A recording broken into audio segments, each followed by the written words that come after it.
Crack 'em if you got 'em beer. Oh! Tailgate beer, baby! Porta potty beer, baby. Work beer? The boat beer. Boat beer. Fucking classic. DJ party beer, baby. Let's go! Locker room with the boys, beer! Cold beer. Woo! At home on a Friday night, drinking a beer, eating some popcorn, watching Netflix by yourself, surfing the internet, maybe looking at some Discord channels all by yourself, thinking about friends.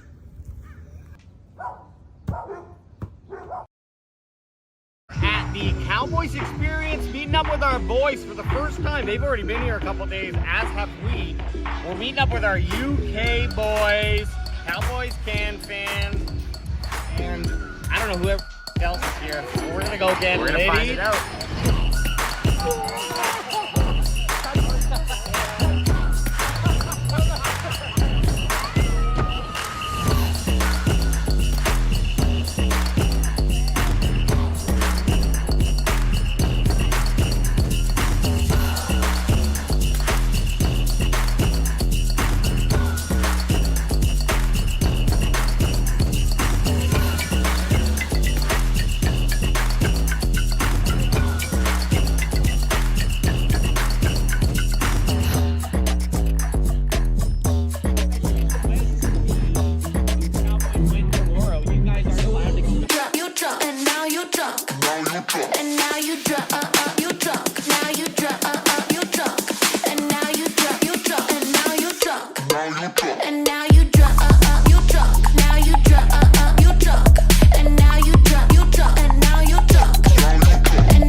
Canada, Cowboys CanFan right here next to you. Now we go. Hey, yo, what's up, baby? All I know is the Dallas Cowboys Nation is taking over the motherfucking street. Let's go! DJ Kai, love you, brother. Hey, those are our locals from Canada. Their thing is crack them if you got them. So if you got a beer or something, they'll definitely crack them if you got them. Charity work together, collab, help some people out. That's what it's all about. One star, one family. We're all for one star. Together we're one family. That's the message. Who's house? Who's house? Who's house? Who's house? Damn straight Cowboys all day, every day, baby. Let's go!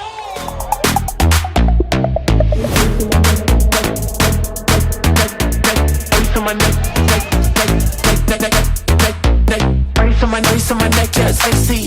Gold on my wrist, frostbite tee. I'm rich, yeah, I'm by boom. I got nothing left to prove. Ice on my neck, yeah, it's icy. Gold on my wrist, frostbite tee. I'm rich, yeah, I'm by boom. I got nothing left to prove. Ice on my neck, ice on my neck, ice on my neck, ice on my neck.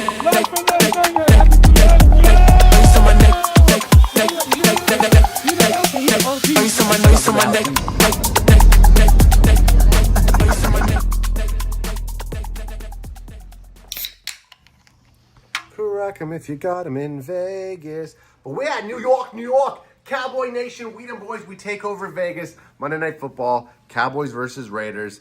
You feel me? You hear me? You feel me? You give me? You deal me? Crack me if you got 'em.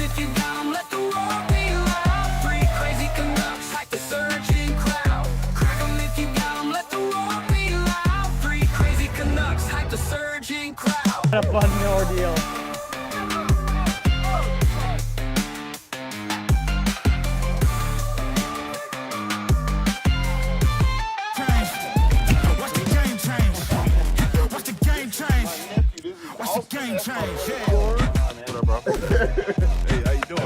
When you're in America, you do American things, baby. Let's get it.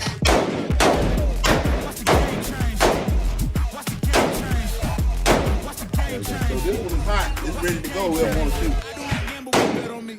Tell them this like it's taking a shot for my enemies. I can I'm on my energy. I know they know I got it on lock. Go against me, that's a long shot. Cause I'm counting wins all around the clock. Never doubt me if I don't stop. Who do you feel when they make you the monster? I am not Yeah. scared of none of you. I feel like I have to do this. Oh, what is it? You should leave now. What a option. Get no Wesley, I gotta win. Why you kick that or do they wanna be? You running the game now. What's that one? This is the automatic 12 gauge. Holding it down. We know we running it now. Watch the game change. Watch the game change. Watch the game change. Watch the game change. Yeah.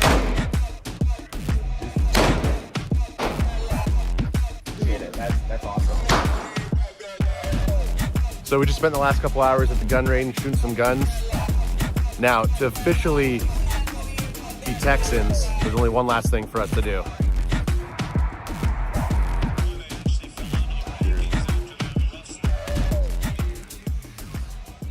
It's not just a hamburger, it's a Whataburger! AJ's an AT&T guy. You can't hold him back. He's already out there. Didn't even wait for us. Wasn't even waiting for a shot. AJ.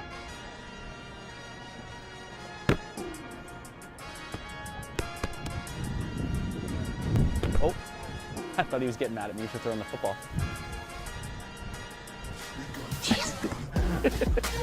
Just in the dirt.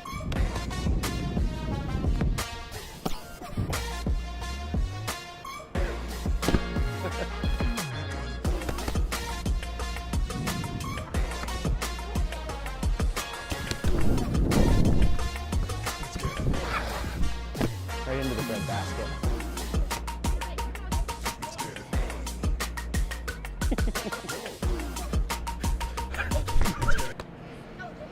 I'm gonna catch one on this kid. All right, so if you guys will just.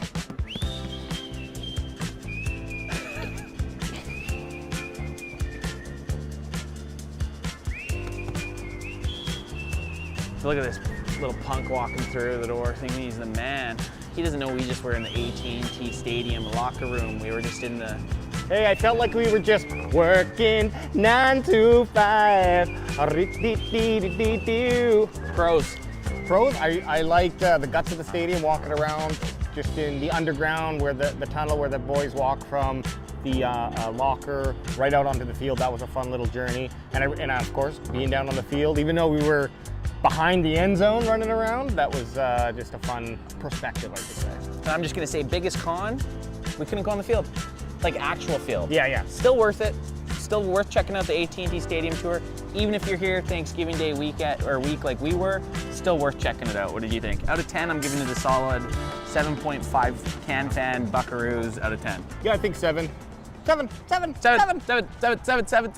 Boosh. Game day, son. Here we go. Here we go. There they are! Hey, what's up, Cowboys? CanFan in the house, baby. We here Thanksgiving. Beat them damn Chiefs. Let's go!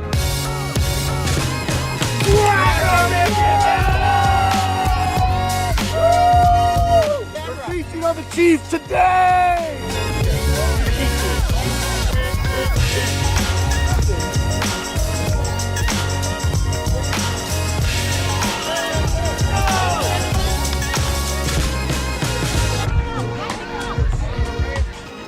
Wrestling tough.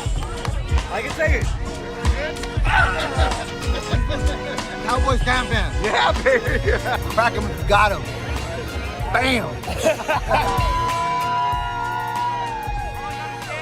Bad day to be a Chief.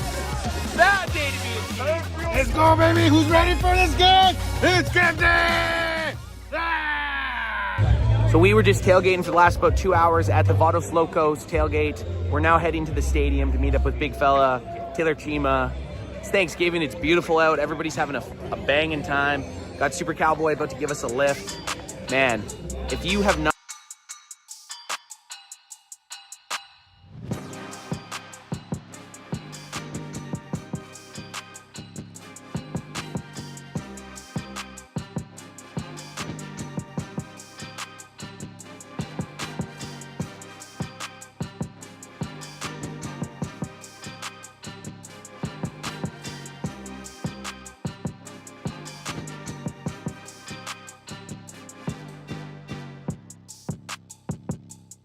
What is going on, Cowboy Nation? Wow. This is probably the first, I would say, consecutive weeks in a row that we've hit a show in the off season. Crack them if you got them. Let me get some of that sweet, tasty drip in my mouth. What's going on, Cowboy Nation? It's a little bit of a different show. We usually don't run solo dolo here at Cowboys CanFan, but it's what's going to happen tonight. Anth is out fighting Wolverines, and AJ just got back from Thailand. He was supposed to be in Studs tonight, but he's been rocked with that Southeast Asian travel flu that you kind of get when you come back to your local home. And he's been a little bit rocked out. You think he's fighting some of that jet lag. You know, when you're getting to the age of Cowboy CanFan here, you don't recover as well as you used to. I mean, we're a little bit immune to the alcohol, but jet lag is going to get you.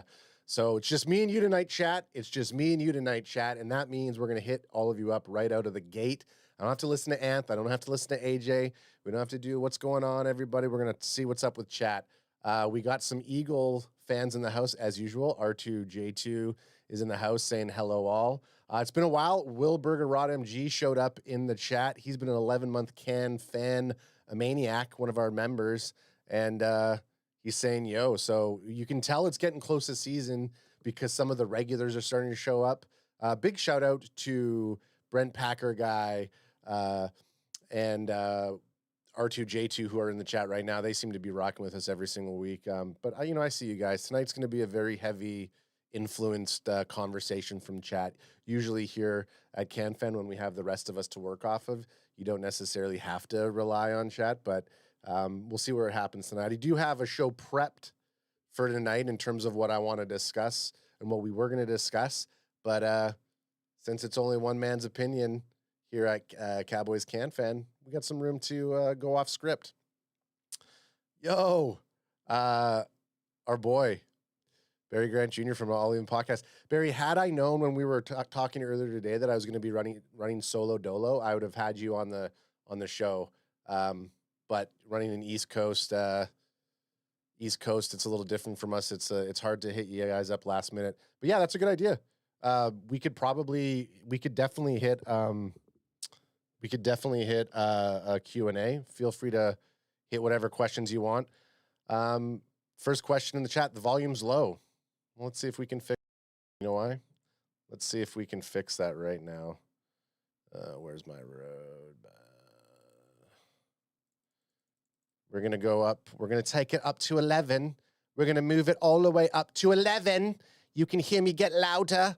Up to 11. Up to 11. That's my Spinal Tap. We got Rolando Rodriguez, Cowboys CanFan. What's up from South Texas? Cheers. Crack him if you got him. Go Cowboys. Guys, this is what's going on right now. It is the middle of off season. We call it the Sahara Desert. It is very, very tough to drum up any type of Cowboys or NFL news. I don't give a shit about all the Brandon Ayuk Commanders information that's going on. I care about the Cowboys. I care about the news surrounding the Cowboys. This seems to be a very tame offseason with the drama. I'm not going to say Jerry Jones has learned his lesson, but it's a very quiet offseason. It feels weird. Ever since we've been doing this show, it's been like every single week, every single day, a new rumors happening, and they're still trying to get in. And the first one that we're going to talk about today, I don't want to say it's a played out news, but this is coming from, we've heard this name kick around Cowboy Nation for a while before in certain trade rumors, but the Von Miller rumor that's been going on. Von Miller to the Cowboys, right? This is what happens whenever anybody wants to make some money, maybe in their limelight years. You drop something to do with the Cowboys, and you get a lot of notoriety. It is definitely, and again, Von Miller, unbelievable player. But I mean, how realistic is he going to be for the Dallas Cowboys? This is actually from DallasCowboys.com. So this is like straight from the mothership, right? I don't know how, like, to me, I don't know how newsworthy this is. I mean, Von Miller, they're going to talk about him posting. I mean, this isn't even, I would say, officially. The only reason it's news is because Von Miller actually posted on his Instagram or his Twitter an image about the Cowboys, about giving him a call. But, I mean, again, he is one of those players where you get some sort of veteran deal, vet minimum, could make an absolute splash. I mean, tonight we wanted to talk a little bit about, like, what are some of the positions here on the Dallas Cowboys that we're feeling that we could still shore up, specifically on defense. Von Miller would be a fantastic asset to this team. But it's such a weird thing for us to be talking about that right now. He's definitely not the person I would be at the moment trying to like go for to trade to the Dallas Cowboys. I'm going to bring up some of his stats though. Let's take a look at some of those stats. Let's see some Von Miller career stats.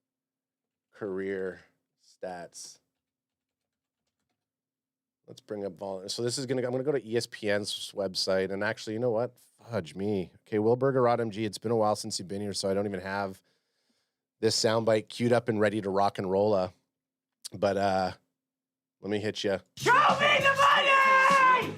$20 super chat from Wilberger Rod MG. Can't stay, gotta sleep, but I love y'all boys, and I'm excited to hang out this season and hopefully play some good fantasy football with y'all. Tell the others I sent them a kiss. They'll hear it. I'll keep that up for a bit. Wilberger Rod MG showed up in our CanFan fantasy football league last year, and yeah, he made a big dent. We got Big Fella in the chat. What's up, brother? I'll bring your thing up in a minute after I hit some of this Von Miller stuff here, and gives Wilberger Rod MG some flowers, which we really appreciate those super chats from you. So let's just take a look at some Von Miller statistics here. So Von Miller came in the league 2011. Just had a monster career. He's played on 4 teams technically, with that last year playing on the Washington Commanders. I was going to call them the Washington Redskins, the Washington football team. And last year, so this is specific. So Thrasher88 in chat is specifically saying a 37-year-old Von Miller had more sacks than James Houston last year.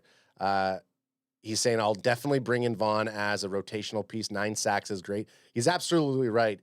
James Houston was like our sack leader last year, I believe, on the Cowboys. And, with Rashawn Gary in here, actually, that's going to be a topic that we're going to go for. Who on the Cowboys' current roster do we see getting the most sacks? There's a couple players we'll talk about. But obviously, somebody like Von Miller, who has proven, if we look at his sack attacks, 9 last year, 6 the year before, obviously in Buffalo the year before that, we can see that he's got 0. I don't know how I can actually zoom this in. Let me see if I can get this ish zoomed in here. Okay, there we go. Let's bring that up. Upsy daisy. Okay, let's take a look. That's a lot better. But now I can't see. So here's a sack column right here. Can we see that? Okay, there's a sack column right there. 9.5. I mean, not as consistent. You can see back in like 2021, he had some dips from injuries. I'm assuming he was injured because he only played half the season. Again, Von Miller, you're always hearing this person's name. Should I call Super Bowl winning Von Miller? Yeah, I mean, you bring up a good point, Thrasher88. Bring him in as a rotational piece. He's definitely not here, but I'm not going to, like, for what he's going to want, I don't know, what would Von Miller's contract be 2026? Let's see what AI tells us here. So Von Miller is an unrestricted free agent in 2026. His projected market value sits at 1 year, $5.8 million. So that's not bad, actually. And an analyst suggests any newer contract he signs, he will likely be a veteran minimum or short-term deal incentive. So $5 million to $6 million for 1 year. I mean, this Cowboys team, we've talked about it a lot on the show so far this offseason. I mean, it's going to be a year where we see a lot of these 1 year deal, run and gun type of players coming into the Cowboys. And, could Von Miller absolutely be that guy who comes in and we get him on a vet minimum and still make a big impact? You're probably right. I don't hate that. I absolutely don't hate that at all. Let me just get this over here. Let me get my show up here for a second. Just so I have some extra stuff. When you're manning the station yourself, you sometimes have to keep things going. Usually I have my co-hosts who are running other stuff and I can kind of do some technical things here. So a little bit of different show tonight, but it's a Thursday. We're having some drinks. I appreciate you all showing up in here. Right now, if you're just tuning in, we're talking about man in the lower right-hand corner of the screen, Von Miller, potentially to the Cowboys. This has been like the most newsworthy thing so much. Thrasher 88 says, yeah, the big question is how much does he want? How much does Von Miller want? I mean, do you think he would take $5? He probably would want $6 million. I mean, a vet minimum deal. I mean, were you going to pay $8 million for Von Miller? Probably not. I think like you see what he did on the Commanders last year with the 9 sacks. He played, I believe, most of the games, or was it 12 games that he played? Let's take a look at his last year. So 17 games. So I mean, yeah, it's not a bad stat line. Definitely much better than a lot of what our defensive players did last year on the Cowboys. So bringing in Von Miller wouldn't be a complete waste. Again, is it one of those guys that we're trying to do? I think any other pieces to this team should be considered, specifically when you have a lot of these younger players like Donovan Ezeraku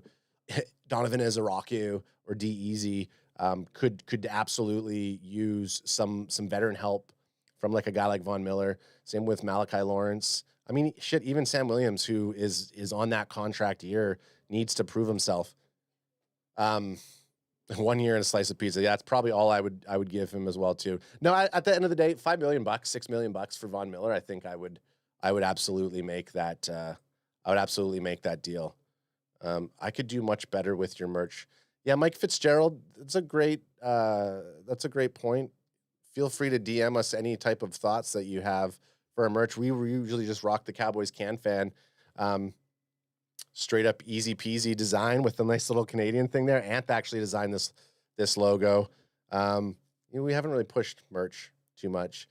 And generally right now, like who's buying CanFan merch? Not a lot of people. I mean, if you don't like the Philadelphia Eagles, go ahead and buy a Philly Sucks shirt on our store. Here, let me go right there at the merch store. You can find it at cowboyscanfan.com/store or shop, one or the other. Just go to cowboyscanfan.com and you can get to our merch store. Mike Fitzgerald does say though a veteran would help on the team. So yeah, I think that's probably the consensus is how much does he want? Like when you're at your point and nobody's calling you and you all of a sudden want to, and this is what I started the conversation off. And I kind of, again, not used to having the floor completely to myself. I can sometimes think my way through what I want to say as AJ or Anth are going through what they're saying. But what I led off with is when you're a player like Von Miller, or when you're any type of NFL player who has had some sort of resume and you're maybe just not getting the types of calls that you were getting a couple of years prior, drop something to do with the Cowboys and you're instantly shot out right into the limelight. I bet you this is the most Von Miller has been getting talked about over the last few weeks, especially if no one's picking up the phone. But so consensus, Cowboys Nation and non-Cowboy fans who are fans of Cowboys CanFan, Von Miller to the Cowboys depends on what he wants. And that's a bullshit answer, I know. But ultimately, I don't think I'm paying anything more than $5 million. You know, if they went $6 million, it's a little high, but I would still probably take them at $6 million because we still just don't know what we have on the team. Now, granted, it's going to be what your defensive coaching staff is looking at. That's another thing that we've talked about countless times on this show since the hiring of Christian Parker is like, I want to trust my defensive coaching staff. And I think this year, out of any other year, that defensive coaching staff team is probably leveraging a lot of their power. Sometimes you hear things coming out of Cowboys HQ or the Cowboys coaching staff that you get these coaches who come in and they just don't exercise their power, right? And it's tough because sometimes you put your name on the line with a certain decision and whether or not I don't want to pick up Von Miller. We don't need him. And then all of a sudden you just planted a flag saying, I'm not taking that guy, when maybe the rest of the organization's telling you that you should take that guy. So sometimes you get these coaches, which you hear, they kind of just run that line because they want to keep their job. So I would look at my defensive coaching staff, and I'm going to trust them if they think that we don't need to get Von Miller because they are happy with a lot of the pieces that they have in place, and great. I can't see them saying that if the deal's right and the organization came to Christian Parker or their defensive line coaches and says, do you want Von Miller on the team? They're going to say, well, for how much? What are we giving up? Was it an unrestricted free agent or a restricted free agent? Take him, right? Miller, a Clowney piece again. Yeah, exactly. Jadeveon Clowney, I mean, I think you look at bringing, again, it's just so weird. This defensive team is full of these one-year guys. So the identity is going to be interesting to see where the defensive team holds. Who are the pieces that are going to continue to lead the Cowboys into years come? That sounded bad. But you got Quinnen Williams, you got Caleb Downs. Those are going to be a lot of our defensive pieces that are going to stick on defense and continue to carry our team and build around our team. You got these other guys who just don't have a little bit of contract, and it's definitely that prove it year. So I feel like all the guys that we've taken up, half of them are probably going to stick, and then the other half are probably going to get cycled through. Kilo C says, crack him if you got him. Let's see what chat also says. So I'm going to hit it up to RJ. RJ says, I would say yes if he was a player in his younger 30s, but at 37, I would think Parker would target someone that has a few years left in them, not just maybe 2 years. Absolutely true. But I think like when Christian Parker is trying to also figure out what his defensive scheme or his defensive identity is, because a lot of the times you hear Christian Parker, people are asking him, oh, your Vic Fangio defense, and he's been very quick to say, I'm not running a Vic Fangio defense. He's going to be running a Christian Parker defense, whether or not it's coming from the Vic Fangio tree. He's going to try to set his own identity. He's going to have things that he probably wanted to maybe save or utilize in his scheme as he's building out his coaching team and come with different pieces. But he's still in that first year. He wants to win. He wants to prove himself, because there is still a lot riding for him as he continues to build his career out. So when you look at a guy like Von Miller, who could be a plug and play piece for 1 year, I'd be hard pressed to think that he's not going to take him, right? Ayo. I mean, are you saying Ayo because I hit a little bit of a prison talk there for a second, Kilo C? Well, possibly. Thrash Radio says, if we had to choose between Von Miller or Wagner, I would take Wagner. So Old Man Wagner we talked about Old Man Wagner, I think almost every single offseason. I feel like if the Cowboys were going to sign Bobby Wagner, they would have done it already. I think grabbing D Winters, I think possibly Jordan Brooks from the Miami Dolphins is potentially still at play. I think that if they're going to bring on a linebacker, I just feel like they're going to go with somebody that maybe has a bit more juice. But if you're going to if it's getting to close to season and they go through camp and they're not liking what they see, yeah, go make a push for Bobby Wagner, make a push for Von Miller. Again, if the dollars are there and we have the space to do it, Rock and Rizzo, right? Imagine that. I mean, it just seemed this would feel like the year that we're taking all these, 1 year 1 year hires that are coming in as like your gun for hire. That's what I wanted to say. Your gun for hire. Get a bunch of warriors here, man. Get a bunch of guys who knows what to do. And I think that's the big thing when we talk about it. It's like, you have to have the aptitude. And I think these vets who've been in the league for so many times, you could put them in there and they'll hit their responsibility, specifically as that rotational piece that we talked about. Okay, so let's move on. But yeah, so that's final verdict. We're taking him if the price is right. Right? We're taking Von Miller if the price is right. It was said, and so it shall be brought forward with, right? Okay, let's go on the docket here. So one of the things that we've been looking at here is DallasCowboys.com. They run some pretty decent storylines. Now, when we have conversations in play here, we're able to kind of hit it back. I actually might try to just kind of read through some of this and hit it as a talking point. It's just interesting to see, like, this is from Nick, Eat Me Out, Eat Me In, Tommy Arish, and Kurt Daniels. I actually don't even know Kurt Daniels' stuff. I can't remember any of the other articles. He's not on our Cowboys CanFan hit list in terms of whether or not he's a journalist that we like. Most of the guys we like to give a good hard time, especially if they're fucking us. DallasCowboys.com guys are usually all right, but it's the storylines that we're looking for first and foremost. So last week we hit the 20th question, the 19th and the 18th. This week I'll probably do all 6, depending on how long I sit around and talk about it before. I'll try not to ramble on, but who's going to lead the Dallas Cowboys in sacks in 2026? So we were just talking about Von Miller, which is a pretty decent segue into this. You see Rashawn Gary sitting there right in our face, looking at us and saying, like, I'm going to be that guy. Are they bringing Rashawn Gary in to get those sacks? We could bring up, how many sacks each of them had. But if I kind of look at, like, the team and what we hope, my personal opinion is going to, I feel Donovan Izaraku has a good shot at leading the team in sacks just based off of his measurables. And I don't want to say like what we were expecting from him last year, but I think, you have a year under your belt. There's other elements at play here. I think Donovan Izaraku, D-Easy, is going to have a very good chance. Big fella's saying that he loves that Drip's the co-host here. That's right. But big fella, it's Drip with 2 R's. Just remember that. And I'm drinking the pineapple drip today. 89 calories. Love it.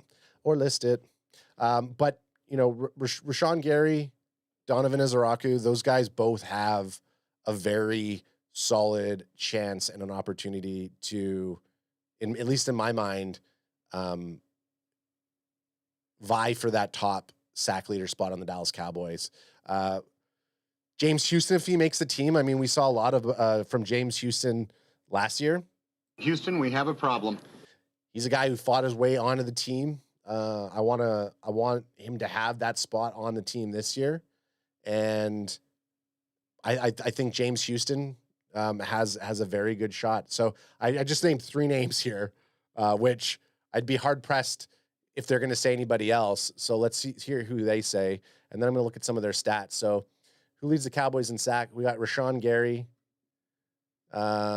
We got Sam Williams. Okay, so Nick, Eat Me Out Eatman, says Sam Williams. And then Kurt says, D-Easy. So nobody said James Houston, which is a surprise. I thought they were going to maybe give James Houston some love. But let's just read some of this stuff because they're probably going to talk about the stats I'm talking about there. Hey, Boots.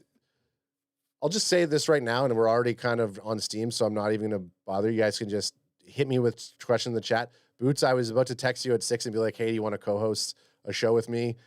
It just sucks to try to hit people last minute, but I appreciate you guys showing up there, and we'll rock and roll. It's a solo dolo night. Okay, so Big Fella says Quinnen Williams is going to lead the team in sacks. So Quinnen Williams, I would love if Quinnen hits that stride. Actually, you know what? Here's what I'm going to do. While I'm talking about this, just bear with me for a second, chat. I have a hard time doing 2 things at once. I'm going to send my boy Boots on the Ground, aka Bot G, and I'm going to send Big Fella both links to the show. And if they want to hop on, they can hop on. And if they don't, they don't. I get it. It's a Thursday night, midsummer. You got shit to do. But I'm going to send you guys the link. See that? First time tonight, I'm popping in my headphones. But let me talk through here for a second. So Big Fella's saying Quinnen Williams. Quinnen, if he comes in and he leads the team with sacks, I'm not surprised about that. I want Quinnen Williams to have a high sack number this year. But for him to lead the team with sacks, I don't know. I kind of want one of my outside boys getting it. I want Quinnen to eat. obviously. You know, we got to keep him hungry. We got to keep him fed. But I want him to have high numbers, but I just don't want him to lead the team. You know what I mean? But if big fella, if you want on, I'm sending you the link right now. Feel free to hop in. No pressure. No pressure. No pressure at all. Let me take a second here, gentlemen. This is the time of the show where Wayne leaves Garth on air by himself, and he's just kind of staring and he's panicking. Not necessarily like that. I can absolutely handle a show on my own, but the fact of the matter is, it's hard for me to do two things at once. Like when Ant's asking me something or Alex is asking me something, I'm not paying complete attention. It's hard to do it. So let me just, I can't even, like literally, I can't even type somebody's name without, without being fully focused. My wife hates it. But I'm getting the guys the show link here. So we're going to do some random, see, like I almost started to tell you guys what the password was out loud. So, Chris, Boots, guys got the link in your email. Feel free to hop on. If you don't, no worries, dog. It's all good. Love you guys both. So let's get back to this right here. So, okay, so Tommy says he's going to go with Rashawn Gary. He had at least 5 sacks in every season of his career outside of his rookie year. Last season, if Gary had 5 sacks for Dallas, he would have finished 3rd on the roster in sacks. He had 7.5 for the Packers in 2025, which was second to Micah, who led Green Bay with 12.5. Yeah, we were so spoiled with Micah Parsons having him up there. So he doesn't think necessarily that it's going to be a unit that's top heavy in terms of guys having 15 to 20 sacks and a few others sprinkled behind him. I see it as a group of having multiple guys with 5 to 8 sacks. So this is kind of what I was going to go with what Big Fella was saying about Quinnen Williams. I want Quinnen to have 7.5, 8 sacks, but I don't want him to lead. I want someone else to lead with 10 sacks, 12 sacks, 11 sacks, 9 sacks. If we have 3 or 4 guys that are contributing to that sack ratio, then I'm happy. I want a bunch of our guys to eat. I don't want it to be something where it's top heavy with just one player. Sam Williams. So Nick Eat Me Out Eatman says, who knows, but something tells me Sam Williams is about to have a season of his career. Yeah, he's in contract year. He's definitely fighting for some money. We got him on a really good 1 year deal. So usually guys will show up and show out. He says, I know that wouldn't exactly be earth-shattering for a guy whose career high in sacks so far is just 4.5 and only 9.5 overall, but I think there's something a little more to it with Sam Williams. Yeah, he might not be wrong. Kurt says, got a dartboard? I can use a dartboard because there are a number of players who could lead the club this year. Rashawn Gary is coming off consecutive seasons with 7.5 sacks. So Rashawn Gary's floor is 7.5, right? Or 7, let's say. 7. And has a pair of 9 sack campaigns to his credit as well. So he could seem to be front runner right now. Oh, there's James Houston. But James Houston tallied 5.5 in 2025, and I was excited about that. Sam Williams could thrive in this new defensive system, and once upon a time, Quinnen Williams racked up 12. I take that back, big fella. So big fella, I sent it to you. Check your email. Check your email. I sent you the link there, dog. Did I send it to the right Chris? Yeah, I did. I sent it to the right Chris. So you got it, Chris. Thrasher88 says, my gut says Gary. I mean, guys, yeah, we're not shot. We're not mad if Rashawn Gary comes away with the sacks.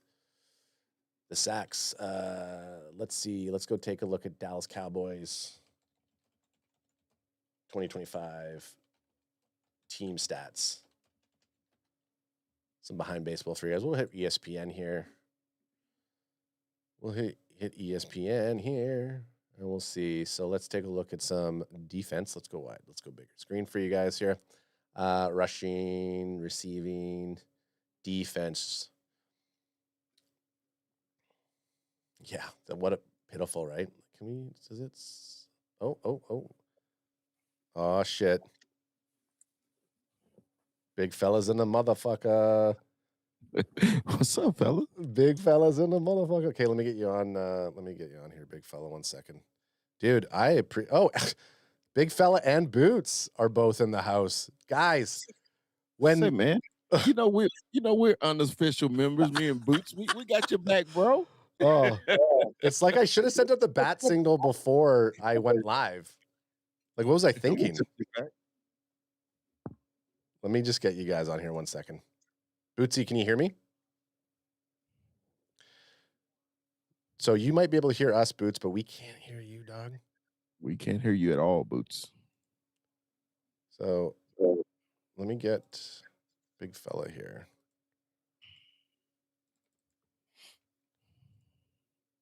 This is what we usually do pre-show, boys. You know that. But we're doing it live. Why? Because it's a Thursday night in the summer, off season. Haven't seen much. It's Thursday night. Thursday night in the summer. We're dealing with this type of stuff, right? Test. Can you hear me now? There he fucking is, Bootsy. Nice. What's up, Eric? What up, big fella? How you doing? I'm cold chilling, brother. Oh, travel way, Jay. Guys, look at us. What's up, dude? Look at us, boys. I want to say, I'm not going to use the words. What's the team that, what's that movie that just came out, that Marvel movie? It wasn't the Avengers. It was like the other Avengers. That's the three of us. I forgot what they're called. Not the Thunderbolts. I went and saw it in theaters too. But anyways, we're all main characters here anyway. So I don't know why I would call us secondary characters. How the fuck have you guys been? I've been good, man. Big fella, how about you, man? How you been? Oh, big fella getting better, man. You know, it's been a rough couple months, but hey, man, we're getting back in the swing of things. You know, hey, I'm excited about football season and super excited to be here, man. That's what I am. I'm super excited. I'm excited for both of you guys to be here.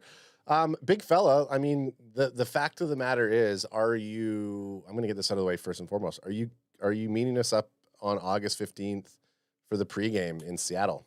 Is it the 15th or 16th? Well, the pregame, preseason. The preseason game. Yeah. I didn't even think about the preseason game, and you know why? Because my landlord here in Seattle reached out to me the other day. He has season tickets to the Seahawks. He's a Hawks fan, and he had heard that my mom had passed away. He said, "Man, I got something for you." I said, "Okay." He said, "How about, do you want my Monday night tickets to the Cowboys Seahawks game?"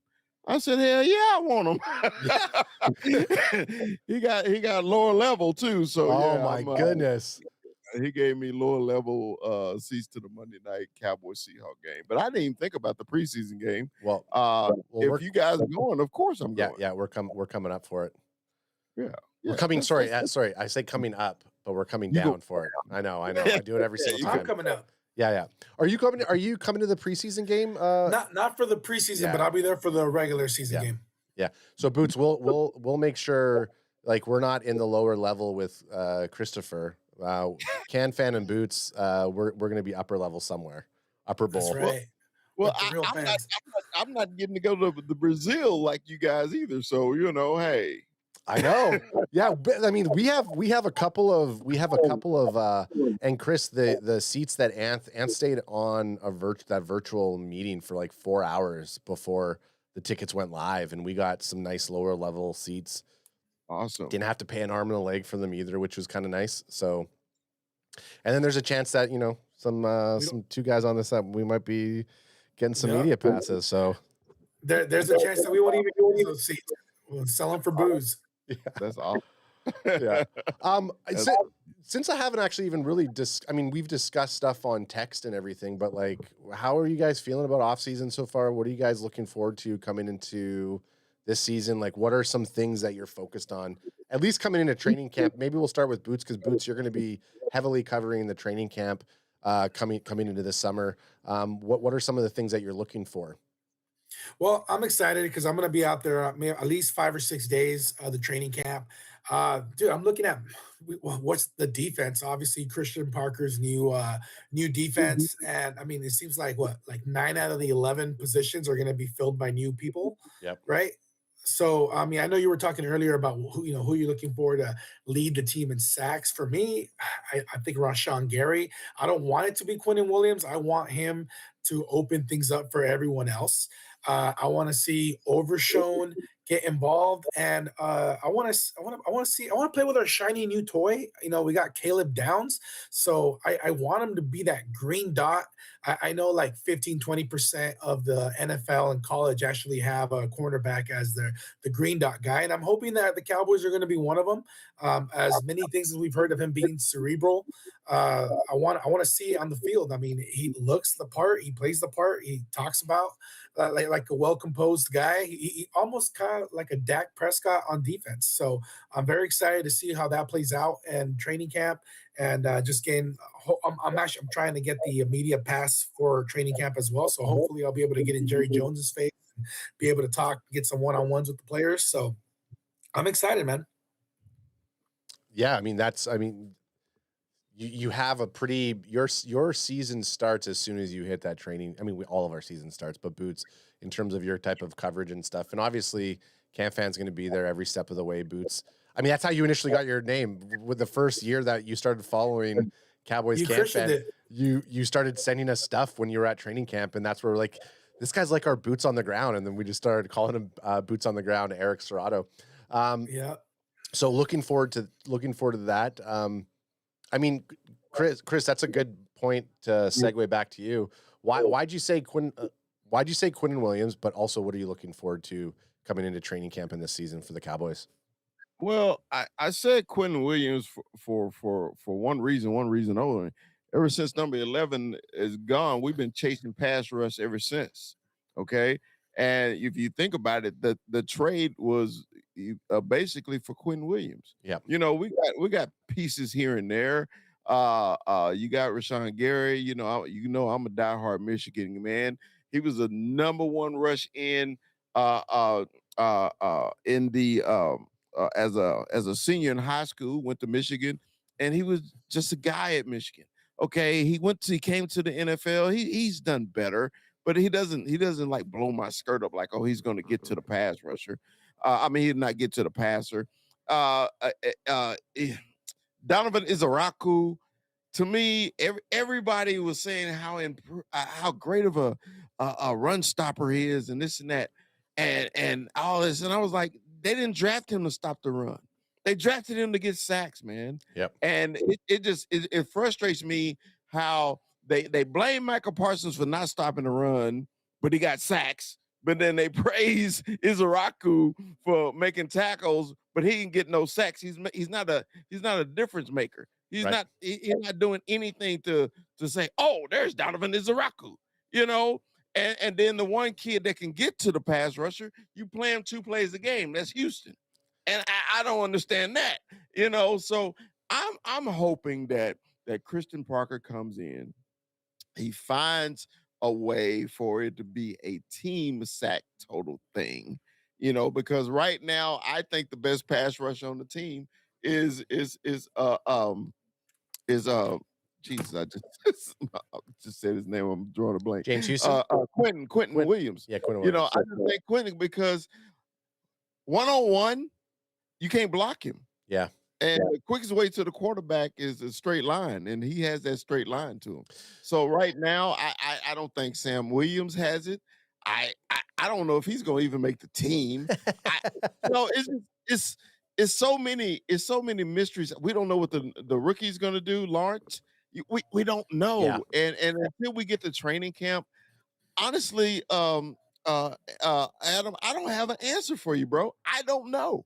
I really don't. So my best guess was Quentin. Okay, so I think if we talk about Q right now, I have just for the sake of not effing around with some of the screen, I'll just read out the stats to you guys, just so we have some context. So Quentin in 2022 had 12 sacks, right? So he was on the Jets.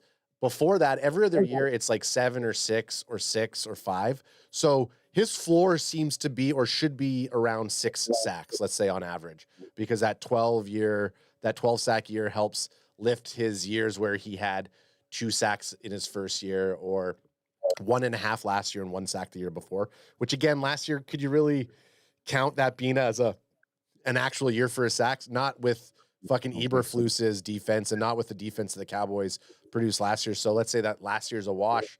But if you look at 2025, he had 1 sack, still played 17 games, but that's on the Jets. So on a bad defense, maybe where everything's on his shoulders, we don't see the Quinnen Williams that we should. And yet when you bring him on to a team, which we put all these other pieces, maybe he does go up to 6 or 7. And if he was at 6 or 7, Chris, he would be our sack leader for the Cowboys last year, right? But I think to what like Boots and what I was also kind of going with is like, yeah, I absolutely, for me to be like, I don't want Quinnen Williams to be the sack leader. It's silly for us to say that. I want Quinnen Williams to sack the fucking quarterback. I want him to get up to 6 sacks or 7 sacks. But what I want to see is I want to see D-Easy be at 8 sacks or 9 sacks. I want to see Rashawn Gary at 9 sacks. I want to see Rashawn Gary at 9. I want to see D-Easy at 8. I want to see Quinnen Williams at 7.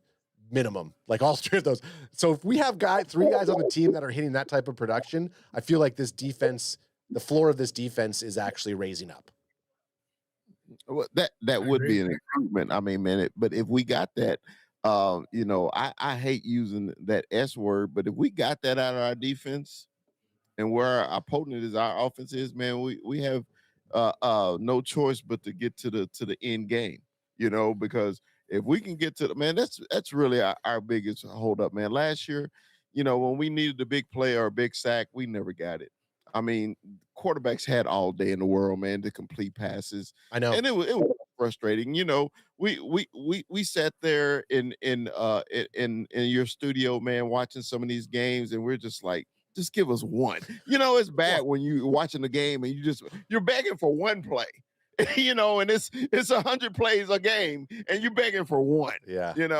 That's how bad our defense was, man. But optimistically, if we can get anything just close to what you said, brother, I mean, it'll be an improved year. Yeah. I agree 100%. I blame all of last year on Errorflus, and I'm glad he's gone. It's not Eberflus, it's Errorflus. And one of the things I'm really excited and looking forward to is I heard that they made a change with our guy Maurice Luafau, Hawaiian Punch. He's going to be playing the edge, so I'm hoping that guy turns out to have like 7 or 8 sacks this season, because kind of like you mentioned about Houston, like James Houston, that he did really good when he was in there, but he didn't really get that many reps. And I feel the same thing was true of Maurice Luafau. Like he had speed. It looked like he made some tackles, especially in special teams. He never really got the opportunity. But one of the things I think everyone's sleeping on is our biggest acquisition. In my opinion, it's not even a player. It's not Christian Parker. It's BT Jordan. That guy is used to working with some of the best players in the game, Myles Garrett and Crosby and all these other guys. And I think that he's really going to bring out the best and what we have in our defense. PJ Locke, Kobe Durant, all these new even I think we're going to see the best Ron Bland we've ever seen, because they have the opportunity to work with a guy like BT Jordan, and I think that's really going to make the difference. And we like Big Fella said, we don't need to be number 1 defense, but I think if we're at least number 15, if we're in the conversation in that 12 to 15 defense, we got a shot. Yeah. Yeah, I think if you just mentioned that, I mean, BT Jordan, every edge rusher or almost like any kind of defensive lineman, all the guys, the rookies coming into the draft this year, we're working with them. He's still working with guys, like you said, like Myles Garrett. So having him come in and deal with like a D-Easy or a Malachi Lawrence, even working with Sam Williams, like, do you see some of these guys getting a lift? I think the Cowboys defense this year is open for the taking for a lot of these players, because I do think Quinnen Williams is going to be that centerpiece for our defense for years to come. I think Caleb Downs is going to be that centerpiece for our defense, and then it's kind of up in the air with the rest of the team. These guys could make the team or they might not make the team, and Big Fella said that about Sam Williams. There's a lot of these guys who are like on 1 or 2 year contracts. They might not even be a Cowboy next year. or they come in and they show up and they put some real damage towards the NFL this year on defense, and all of a sudden now you're securing yourself a spot on the team. And I think the coaching staff that we brought in is going to help a lot of these players who maybe have the ability but have been a little bit unproven over the last few years. Yeah, I mean, I do agree with you, man, because it is a lot of players on defense that's unproven. I mean, really are, and it could be from coaching, man. It could be from health issues like Overshown. It could be performance issues like Maurice Luafau. It's a lot of variables that's going on with the Cowboys defense that we just have no idea. That's why it's always we're looking forward to preseason so bad just so we can see what Christian Parker is going to put out there. How fucking excited are you? I was saying to Anth, like, this is the year that I feel a lot of FOMO, the fact that we didn't, like, because Brazil is like a big trip that we're doing we're probably going to hit 3 games this year. I mean, not probably, we are set to hit 3 games, 4 if you count the preseason. That's just a lot of traveling for us to do during season. Sometimes it's hard to be away from the Studs. It's also hard on the wallet sometimes, but this is the year where it's like, fuck, I would love to be at training camp. I want to see with my own eyeballs what these players are doing. Thankfully, we're going to get a chance to see that in person when we go to the preseason game against the Seahawks in almost like a little over a month from now. We're going to actually see. Yeah. I've never been more excited for a fucking preseason game than I have been this year, right? I agree with you, man, because, as Cowboy fans, man, we just – last season just ended so bad, man, because we hate it whenever we have a healthy Dak Prescott, and he did what he did last year, and literally our defense just shit the bed. Yeah, I mean, it was so frustrating, bro, when we're gonna score 30 points a game, but our defense is gonna give up 40. Yeah, yep. It's frustrating, man, and we know we got a better talent or even equal talent than the Eagles do. We know we're a better team than the Commanders. We know we're a better team than the Giants. But then we get out on the field and we play like ass, against the Cardinals. I'm still that's a damn shame. We can't even beat the freaking Cardinals. What kind of shit is that? I'm sorry for cursing. No, but things like that. Say it. Things like that is that what frustrates us, because teams that we should just kick their ass. And we just sit there and we just take it.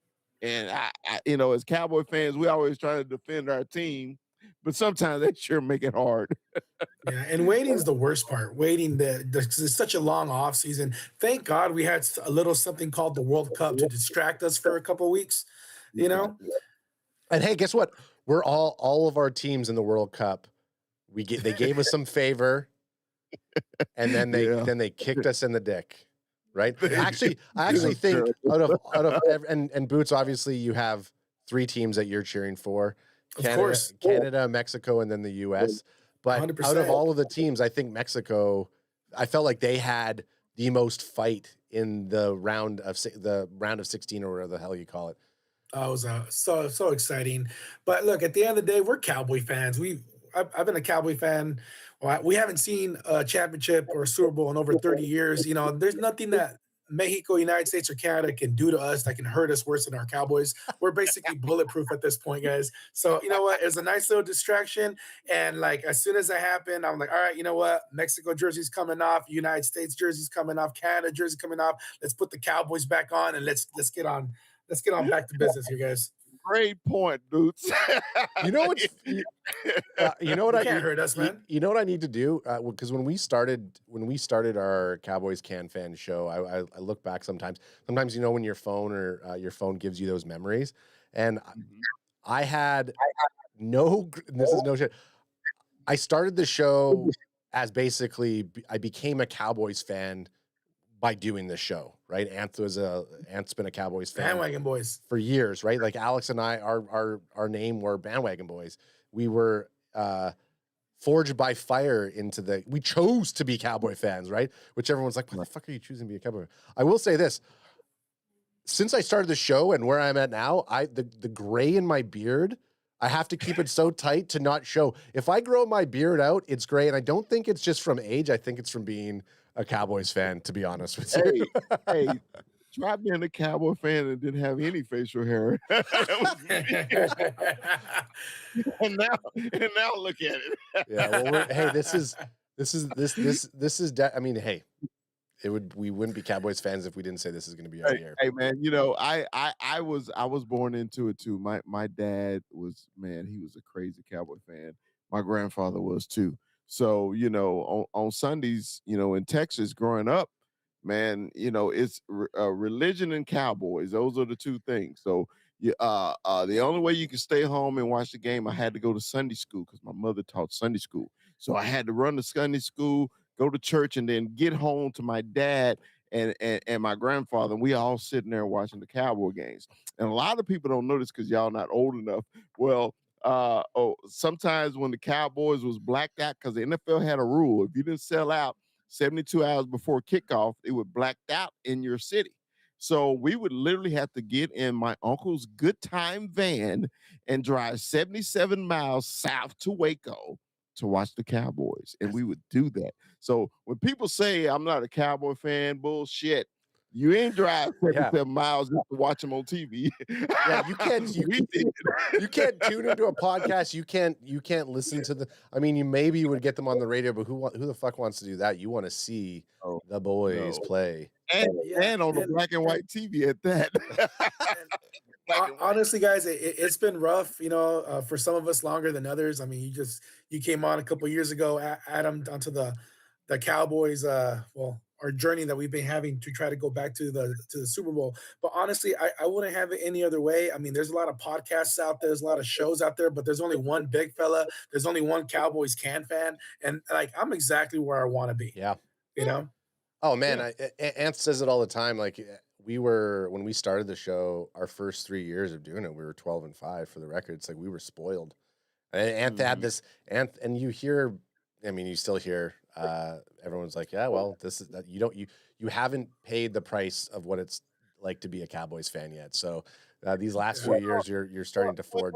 When people say that, I think it's more hate than anything, because we're the most loved and most hated. Yep. We're both. How you number one? How you number one in both? You're the most loved and most hated. They're just jealous. What's interesting is during the World Cup, Mexico, they had a little slogan. I don't know if you guys heard it up there, but they would say ECC, and what that translates to is, "What if this is our year?" What if this? That's very much like the Cowboys. Hey, this is our year. It's going to be our year, and it's like, yeah, at the end of the day, we might not get what we want, but isn't it so beautiful to dream? Yeah. You know what I mean? Because it was like going into the World Cup with Mexico, it was just like, you know what? Our squad kind of sucks, man. We're low key. We're going to get booted in that first round. But then the group stages happened and we started kicking some ass. And now all of a sudden we believe and everyone's like, hey, this is our year. So it was very similar. And now I'm like, hey, what if that ECC, what if that was meant for the Cowboys? You know what I mean? Like, what if this is our year? I'd rather dream. I'd rather dream as well. I have a question. So Mike Fitzgerald, who says he lives in Guadalajara. Oh, what's Mexico. up, Mike? He says the best offense in 30 years. Like our offense that we have kept intact from last year. How do you guys compare this offense, the way it's set up, as being up there as one of the best offense the Cowboys have seen in a long time? Like maybe like big fella, why don't we start with you? Like, what's your thoughts on that? The key is offensive tackle. If our offensive tackles can keep number 4 upright, I think this offense can do just about anything they want to do. I'm so concerned for our tackles. I just it just bothers me how they play sometimes. I'm a big offensive lineman, so I'm always watching offensive line first. That's me. I'm trained that way. Okay, I'm sorry. I don't go quarterback, running back. I go offensive line and then I go back. Right. So their play is important to me. I think we got the best interior line in the NFL. I think our center and our 2 guards are the top 5 at their position. Okay. My tackles are maybe bottom 5, and that's a problem. That's a problem. So I think if they improve, the offense will click, click, click, click, click. Okay, I made a video today about Jake Ferguson. Jake had a terrible year last year. If Jake Ferguson get back to his standards, Jake Ferguson is a top 10 tight end. So if you got a top 10 tight end and 2 top 5 receivers, a top 5 quarterback, and a top 5 running game, what do you think we should be doing? Molly-whopping. Molly-whopping. You should be molly-whopping folks, right? So it's all about 2 players for me, and that's Steele, and that's the other Guyton? Tyler. One of them. Tyler Guyton. Tyler Guyton. Yeah, Tyler Guyton needs to show the fuck up this year. Guyton and Steele are the keys to the Cowboys offense. Okay. Not even, I wouldn't even say that's a hot take. I think that's an accurate take. Like, that's why you always hear the other Tyler, they want him to shift him over to left tackle. And it's kind of like what you said. It's easier, maybe not easier, but a guard can have help and support from your center or from your left tackle, but a left tackle is out there on an island of their own. And I think, you know, Tyler Guyton has been forged by fire, and he's been burned a lot, right? You know, Adam, I said this, man. I think the reason why they won't move him out there is because he's so dominant at guard. I don't think they want to lose that dominance inside, you know, even though he's an excellent tackle. But, you know, it's just like Larry Allen. They moved Larry Allen to tackle. He played there a couple years just because of necessity. But when he was a beast, he was at guard. So, you know, I think that's the only reason they won't kick him out of there. Yeah, I mean, I don't want to. I don't want to see him. Tyler Booker and Tyler Smith giving a BB sandwich. Let's keep them like that. What do you think, Boots? Do you think this is one of the best offenses we've seen? It's one of the best ones we've seen in a while. I mean, I grew up in the Troy Aikman era, so when you got the playmaker and you got Emmitt Smith on the field at the same time, anything can happen at any minute. And then, you know, a couple years later, you know, I got to witness the Tony Romo era, and he was playing behind some great, you know, Tyron Smith, Zach Martin. You know, so like he had protection right there as well. And then he played with Des Bryant and, well, you know, DeMarco Murray, we had some pretty good offensive there that was pretty explosive. But I mean, we have what it takes. I mean, I think even though our offensive line probably isn't the strongest, because I don't think I can consider a top offensive line that includes Terrence Aluminum, because I have a mostly hate with Terrence Aluminum on that line. But I mean, as far as weapons are concerned, Javonte Williams really surprised us all last year. And then we got Jorge Pickens and CeeDee Lamb on the outside. So, I mean, if Dak can have a second or two to throw them the ball and let those guys make some plays, I think some pretty exciting stuff can happen. So, I mean, we were one of the top offenses last year despite our tackles. So imagine if we had like a really good tackle on there, or just somebody on the left side that can really, you know, keep him upright. I mean, they didn't get to Dak too many times. So, I mean, they did a pretty good job, but imagine if Dak had 1 more second or 2 more seconds, things could be a lot different. Either way, it's going to be a good year. Hey, Boots, don't you think our tackles, we need to wish just like our defense, just be average? You know? Oh my God. Yeah. Oh, we be talking Super Bowl dynasties if our offensive line can be average. The tackles. Yeah. Let's just also look at it this way too. And I think, I mean, big fella, you said the offensive tackles.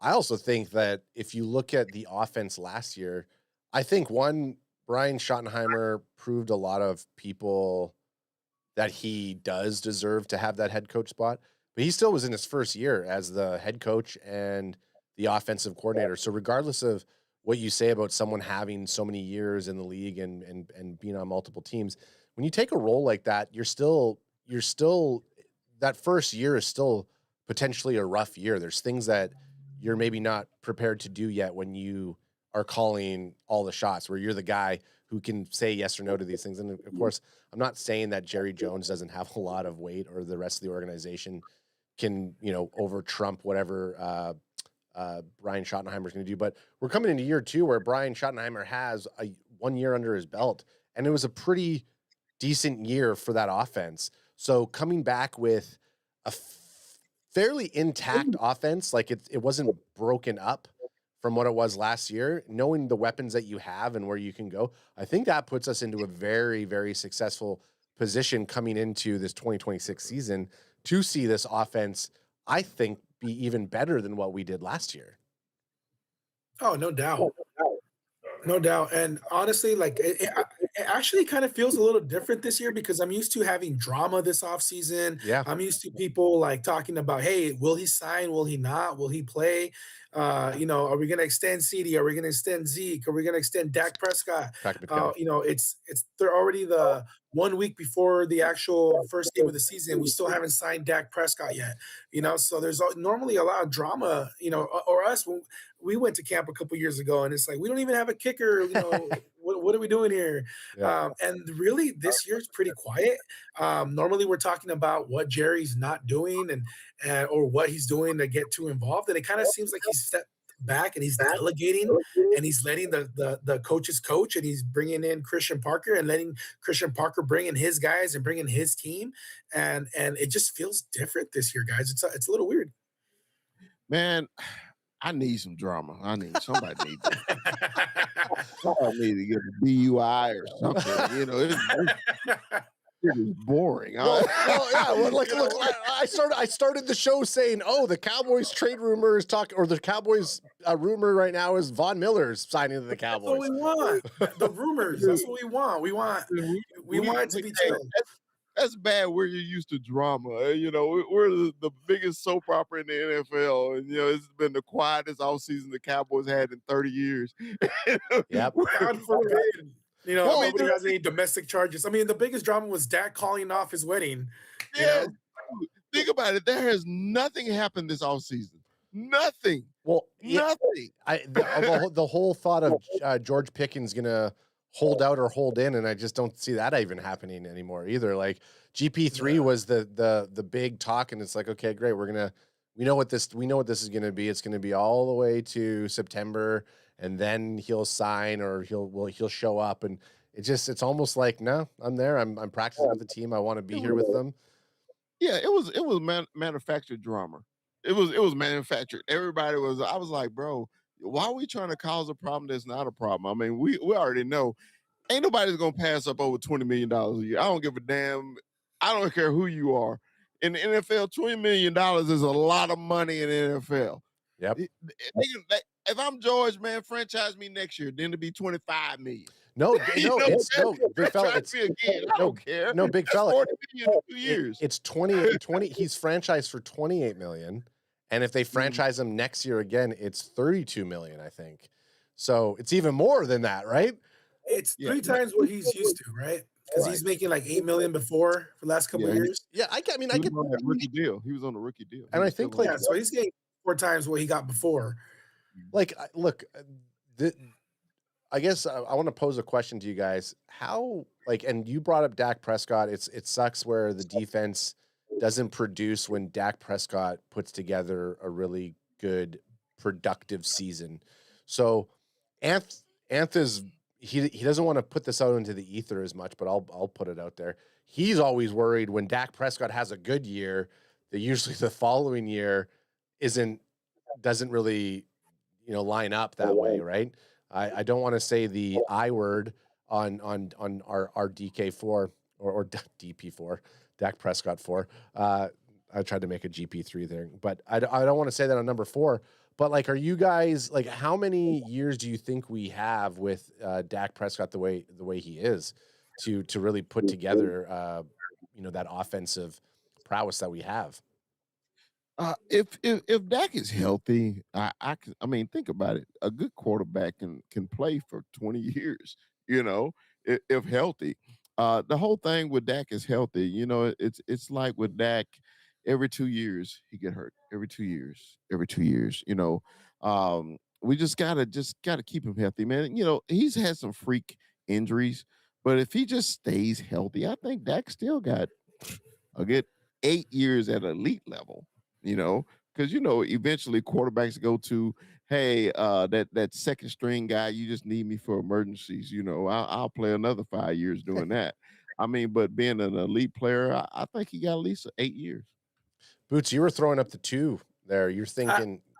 I think he's got a solid 2 years left. I mean, of Dak playing how Dak plays, I think after 2 years, he's going to turn more into your Aaron Rodgers, into your late Tom Brady, where they are very conscious of their surroundings and they're quicker to get rid of the ball. They're quicker to just slide down and get down and not take a hit. When right now, Dak Prescott, people forget, but he still has legs. He'll get out there, he'll get out of the pocket, and he'll do things with it. He'll try to extend the play. And I think after about 2 more years, he's going to be like, all right, I need to watch myself. I'm not trying to get hurt here and then end my career. I'm trying to be, play more conservative and play a little safe, if that makes any sense. So of the Dak that we're used to, I think he's got about 2 years left. And then, no one's going to outrun time. You can be healthy, but even Cristiano Ronaldo, even the Messis, they're starting to slow down a little bit. So time will catch them. Yeah, I think with my big concern is that we have Dak Prescott and these other offensive pieces like Javonte Williams that Anthony and I talked about it last week. Man, we weren't stoked on Javonte Williams when we signed it, and it's like, I don't think anybody was. I think everyone was like, okay, great. Who else are we getting on, right? Okay, great. He's a good RB2. We'll see what happens. I don't even say the word good RB2. Okay, hey, for what he's being brought into, I don't hate it, but we weren't expecting him to have a year the way he did. That could never expect that to happen. We wanted it to, but it was disappointing. So when we look at it was disappointing the thought that we were going into the season with only Javonte Williams, and then after week 3, we're like, fuck yeah, Javonte Williams. But I think with Dak Prescott in this offense, if you say 2 years, because I think with the offense the way it is and the ability that we can run, I think the Cowboys have 2 to 3 years to really package something together before things could start falling apart with players or contracts or Jerry Jones dying. I do think it's quiet this offseason. Jerry's getting up there in age. He wants to see another Super Bowl to bookend his era as one of the greatest GMs to ever grace the NFL. That's what he wants as his legacy. So I think him being a bit quiet this year in this offseason is because he wants the team to really make that run. Everyone talks about the Cowboys are a good business. They're not a good football team. And it's like, let's fucking prove people wrong this year. Yeah, Right? I agree with that. Believe me, I do. Yep. I also was thinking, since you were worried about Dak, his years. I mean, the weapons. I was just looking at the wide receiver room. CeeDee Lamb, George Pickens, Ryan Flournoy. We keep forgetting about Marquez Valdez-Scantling. Yep. I still laugh at Jonathan Mingo. Yeah. It's just ridiculous to me. Yep. But the rookies that's coming in, the rookie from SMU, I'm looking forward to seeing. Yep. Kevontae Turpin, he needs to get his shit together. And what I mean by that, on special teams, I think he needs to be special team player only. I really do. He needs to get his life together.